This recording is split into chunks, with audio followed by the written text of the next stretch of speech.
I never thought my entire life would change because of a piece of mail my daughter threw away. It seemed like junk, just another envelope in a stack of bills and advertisements that piled up on my kitchen counter while I worked double shifts at the diner. But that letter, it was worth $1.2 million. And my daughter, in her infinite wisdom about decluttering my life, tossed it in the recycling bin without even opening it. I only found out when 3 lawyers in expensive suits showed up at her downtown Boston apartment the next day, looking for me. By then, it was almost too late. Almost. What happened next didn't just change my financial situation, it exploded every relationship in my family.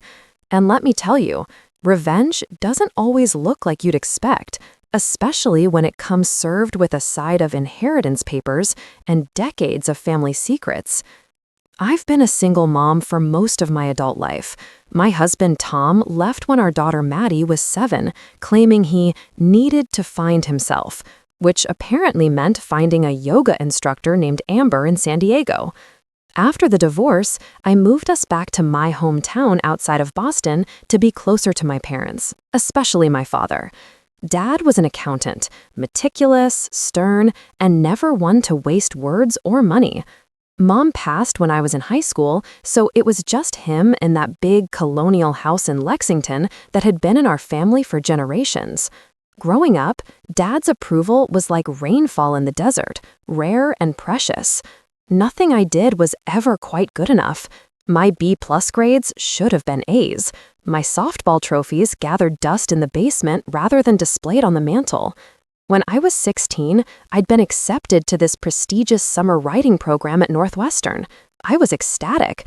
Writing was my escape, my passion. Dad refused to pay for it, calling it a waste of resources on a hobby. Instead, he enrolled me in a practical accounting camp at Boston University. I cried for days. That summer, while learning about tax codes and spreadsheets, I started writing in secret, hiding my notebooks under my mattress like they were contraband. Despite everything, I still craved his approval. Even in my 40s, working at Rosie's Diner, raising Maddie on my own, I'd visit him every Sunday, bringing homemade pot roasts that he'd critique for being too salty or overdone. Maddie, now 25, grew up watching this dynamic. She became protective of me, hating how small I became around my father. "Mom, why do you let him talk to you like that?" she'd ask on our drives home. I never had a good answer. It was just the way things had always been. Dad's health started declining about 2 years ago, Parkinson's. His hands would shake as he meticulously organized his mail into categories: bills, correspondence, and what he deemed wasteful solicitations. Even sick, he maintained control over everything in his life. Last Christmas, Dad made this grand announcement at dinner. He said he'd been reflecting on his legacy and had made arrangements for both Maddie and me. He even handed me an envelope, which I assumed contained some small savings bond or stock certificate. "Don't lose this, Margaret," he said, using my full name as he always did when being serious. "It contains important information you'll need." I tucked it into my purse, between grocery lists and diner receipts, and honestly forgot about it. Dad never mentioned it again. What I didn't know then was that Dad had a secret, one that would have explained so much about him. His rigid nature, his obsession with propriety, his disappointment in my creative pursuits. There was a whole other side to him I never saw, all tied to a family history I knew nothing about. And somehow, that forgotten envelope was the key to all of it. My relationship with Maddie had its own complications. She grew up watching me sacrifice everything: time, relationships, opportunities to provide for her. It created this sense of obligation in her that manifested as constant interference in my life. She meant well, but lately, it had become suffocating. After graduating from Northeastern with a business degree, Maddie landed a job at a marketing firm in downtown Boston. She had become everything I wasn't: confident, successful, put together. And somewhere along the way, our roles had reversed. She started treating me like I was the child who couldn't manage her own life. Last month, Dad's condition took a turn for the worse. The doctor said it might be time to consider hospice care. I took a week off from the diner to help him organize his affairs, which was exactly as pleasant as it sounds. Even bedridden, he criticized how I sorted his medications and the way I filed his paperwork. "Margaret, those insurance forms go in the blue folder, not the green one," he'd snap, his voice weaker, but the disappointment just as sharp. Meanwhile, Maddie had taken it upon herself to help by coming to my small apartment while I was at Dad's house. She called it Operation Mom's Fresh Start, which apparently meant throwing away anything she deemed unnecessary. When I came home exhausted one evening, I found her in my kitchen with 3 garbage bags filled with what she called clutter. "Mom, you don't need all these takeout menus," she said, gesturing to one bag. "Everything's online now. And these magazines from 2018? Really?" I was too tired to argue. "Just don't throw away anything important," I mumbled, heading for the shower. "Like what? Your collection of sauce packets from the diner?" She laughed, continuing to sort through the pile of mail on my counter. "Honestly, Mom, when was the last time you even opened half of this stuff?" The following weekend was Dad's 75th birthday.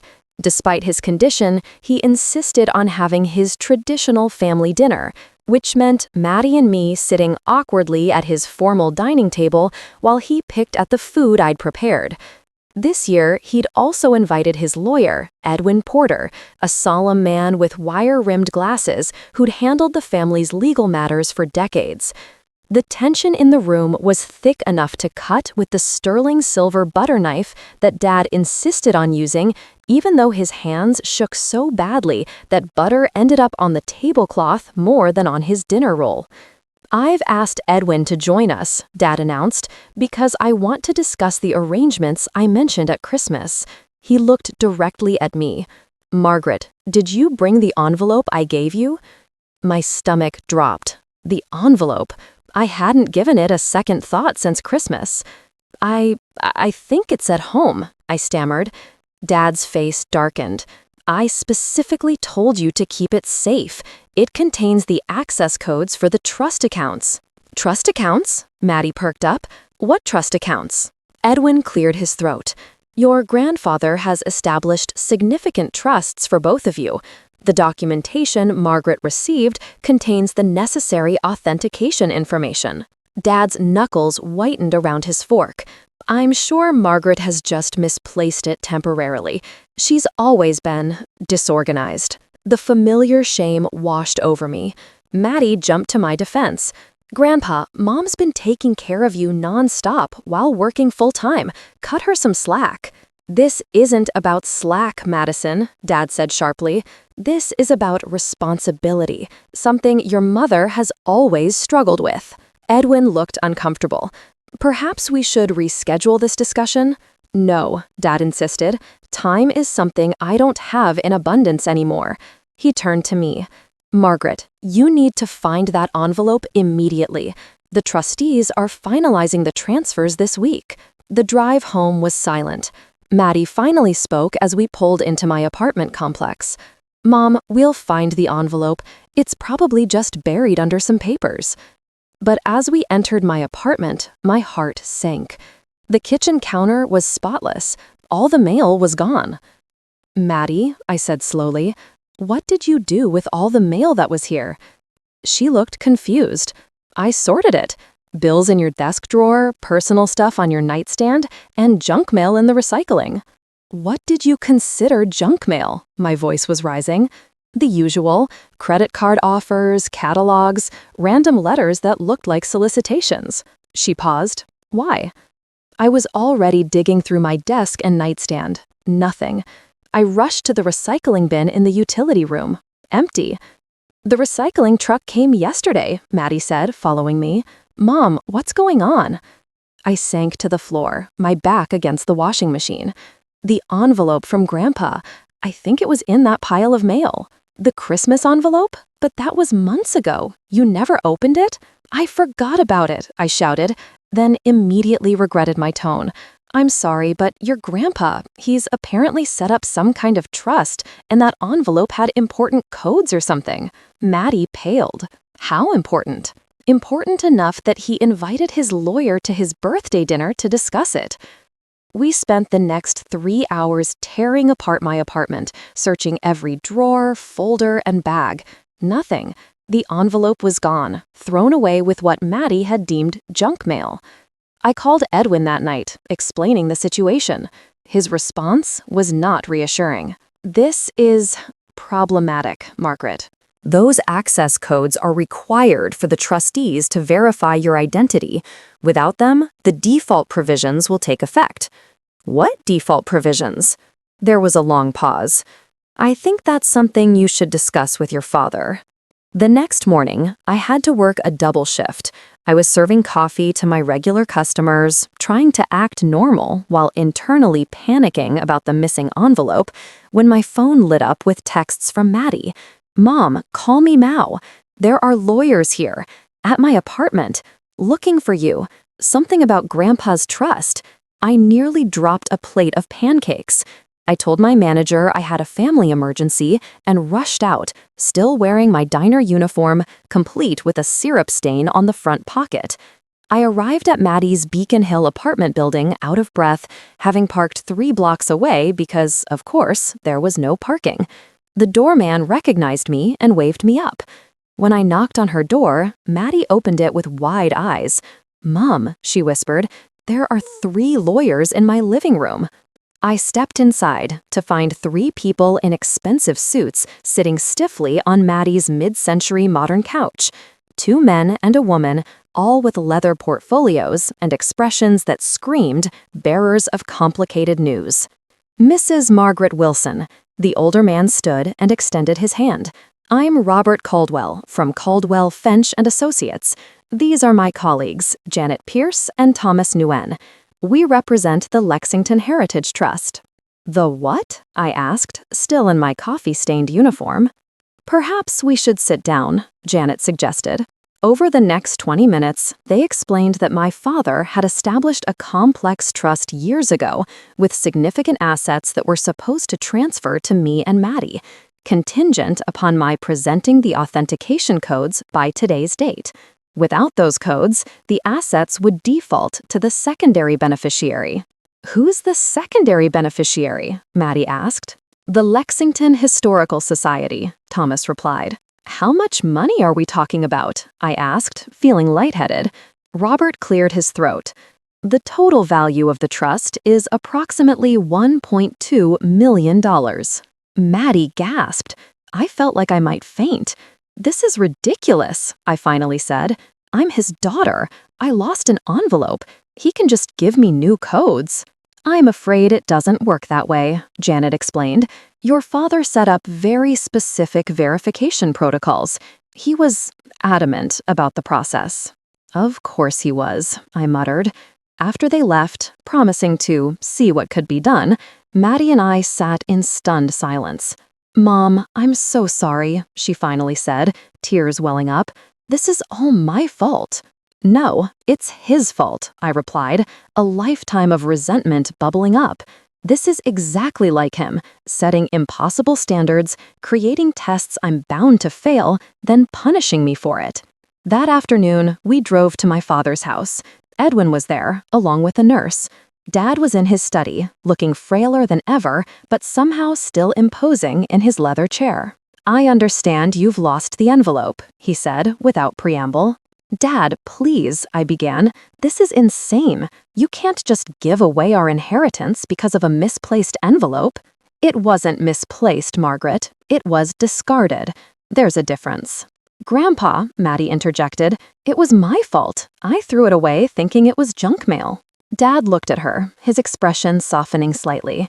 "Madison, your mother has a history of carelessness that predates your birth." Something in me snapped. Decades of feeling inadequate, of trying to measure up to impossible standards, of being made to feel small, it all came rushing to the surface. "No," I said, my voice surprisingly steady. "This ends now." I turned to Edwin. "Did you know about my grandmother's journals?" Edwin's eyes widened slightly. Dad went very still. What journals? Maddie asked. The ones in the attic that Dad thinks I don't know about. The ones where my mother wrote about his family's real history. I was bluffing, but only partially. I'd found some old journals years ago, but never read them fully, intimidated by my father's privacy rules. Margaret, this is inappropriate, Dad said sharply. Is it? Is it inappropriate to talk about how your father wasn't some respected Boston accountant, but actually fled from Chicago after embezzlement charges? Or how this house isn't some grand family legacy, but was bought with that money? Dad's face had gone ashen. Edwin was staring at his shoes. Mom, what are you talking about? Maddie looked confused. Your grandfather has spent his entire life crafting this perfect image of respectability and family honor, and he's spent my entire life making me feel like I wasn't good enough to be part of it, but it's all built on lies. I turned to my father. That's why you hated my writing, isn't it? You were afraid I'd tell the real story, that I'd expose the truth. You don't understand, he whispered. I understand perfectly. You control people with money and secrets. Well, I don't want your money if it comes with conditions. I don't want anything from you. I grabbed my purse and headed for the door. Maddie followed, looking shell-shocked. As I reached the doorway, I heard my father's voice, smaller than I'd ever heard it. Margaret, wait. I didn't turn around. I've been waiting my whole life for your approval, Dad. I'm done waiting. And with that, I walked out, leaving behind the weight of expectations I'd carried for 45 years. The aftermath was immediate and chaotic. Edwin called repeatedly that evening, leaving increasingly urgent messages. Maddie paced my apartment, alternating between apologizing for throwing away the envelope and asking questions about her grandfather's past that I couldn't fully answer. Mom, did you really find journals? What did they say? I sat at my kitchen table, hands wrapped around a mug of tea gone cold. I found them years ago in a trunk in the attic when I was looking for old photos. I only skimmed a few pages before your grandfather caught me and got angry. They were my mother's private journals. She wrote about his family's disgrace in Chicago, how they changed their name from Wilczynski to Wilson, how they started over in Massachusetts. So, Grandpa's whole identity is basically a lie? Not a lie, exactly. More like a carefully constructed version of the truth. I sighed. I never read enough to know all the details. I just knew there was something he was hiding, something that made him obsessed with appearances. The next morning, a Saturday, I woke to insistent knocking. When I opened the door, I found Janet Pierce, one of the lawyers from yesterday, standing there alone. Mrs. Wilson, I need to speak with you privately.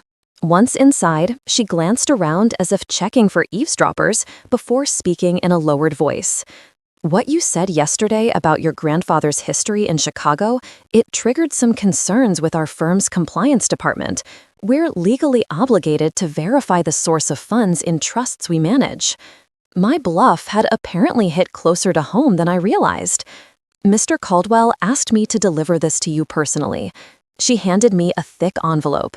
Your father contacted us late last night with updated instructions. Inside was a new set of authentication codes, a letter from my father, and several old photographs I'd never seen before. The letter was brief but shocking. Margaret, you were right. Not about everything, but enough. The truth is complicated. My father did flee Chicago, but not for embezzlement. He was a whistleblower who exposed corruption in his accounting firm and had to escape threats from powerful people. He changed our name to protect us. I've spent my life hiding from a past I was ashamed of, afraid the truth would destroy the respectability I'd built. In doing so, I repeated his mistakes. I let fear control me and hurt those I loved most. The trust is yours and Madison's, no conditions. Edwin will explain everything. There's more you should know, but I'd prefer to tell you myself, if you'll let me. Dad.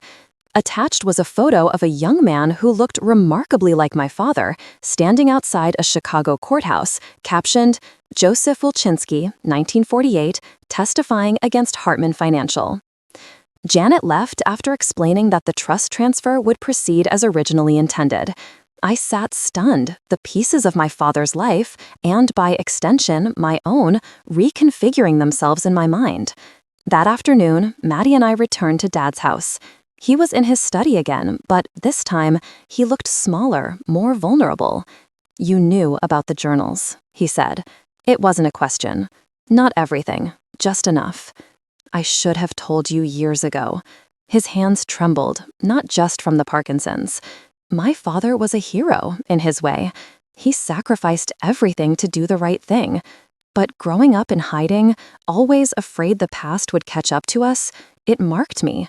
I became obsessed with control, with projections, with building a life so respectable no one would ever question it. And I was a risk to that perfect image, I said softly. "You were so much like my mother, creative, free-spirited. It terrified me." He looked at me directly. "I thought I was protecting you by pushing you toward a stable, conventional life. Instead, I just pushed you away." Over the next few hours, he shared the full story. My grandfather had discovered major fraud at the Chicago firm where he worked in the 1940s. When he reported it, he found himself targeted not just by his employers, but by organized crime figures connected to them. He testified despite threats, then was forced to flee with his young family, changing their name and starting over in Massachusetts. "He lived in fear the rest of his life," Dad explained. "It affected everything, how he raised me, how he saw the world. And I internalized it all, without even understanding why." 2 days later, Robert Caldwell confirmed that the trust had been properly transferred. Maddie and I were now the beneficiaries of assets worth $1.2 million. Primarily the house in Lexington, worth about $900,000, and various investments. But the real revelation came a week later when Edwin delivered a package to me, my mother's complete journals, which Dad had kept locked away for decades. "He wanted you to have these," Edwin said, "all of them. Reading them was like discovering a family I never knew existed. My mother wrote beautifully about her love for my father, her worries about his anxieties, and her hopes for me. She'd been my champion behind the scenes, arguing with Dad about letting me pursue writing and the arts. In one entry from just before her death, she wrote, "Margaret has her grandfather's courage and my creativity. If only William could see that this combination makes her stronger, not vulnerable." The most unexpected twist came when I found a sealed envelope in the final journal, dated just days before her death. Inside were submission pages and an acceptance letter from a publishing house for a novel my mother had written secretly, a novel that had been published posthumously under a pseudonym.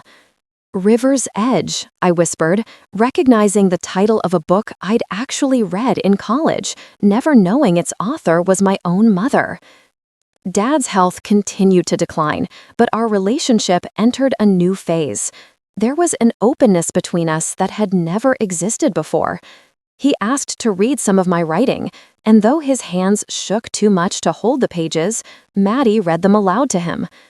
"You have your mother's gift," he told me, his eyes bright with unshed tears. "I'm sorry I tried to take that from you." With part of the trust money, I enrolled in a creative writing program, fulfilling the dream that had been deferred for decades. Maddie, after much reflection, decided to leave her marketing job and open a small bookstore cafe in Cambridge with a special section dedicated to local authors. As for the house in Lexington, we decided not to sell it after all. Instead, we're renovating it, turning the formal living room into a community writing space. Dad, in one of his lucid moments, suggested we name it after my mother. "The Elizabeth Wilson Literary Salon," he said. "She would have loved that." It's been a year since that fateful day when my daughter threw away my junk mail. Dad passed away peacefully 3 months ago, but not before seeing the first chapter of my novel, a story inspired by my grandfather's courage and my mother's secret literary life. The trust money changed our financial situation, yes, but the real inheritance was the truth, messy, complicated, and ultimately liberating. I learned that the walls we build to protect ourselves often become our prisons. My father spent a lifetime hiding from a past he was ashamed of, only to discover too late that it was actually a legacy to be proud of. Sometimes what looks like junk mail contains the key to everything you've been searching for. And sometimes losing something valuable is the only way to find something priceless. If my story resonates with you, please subscribe to this channel for more family stories about secrets, redemption, and second chances. Hit that like button if you've ever discovered that what you thought was true about your family wasn't the whole story. And remember, it's never too late to rewrite the narrative you've been given. Thanks for listening to my story. I'll see you in the next video.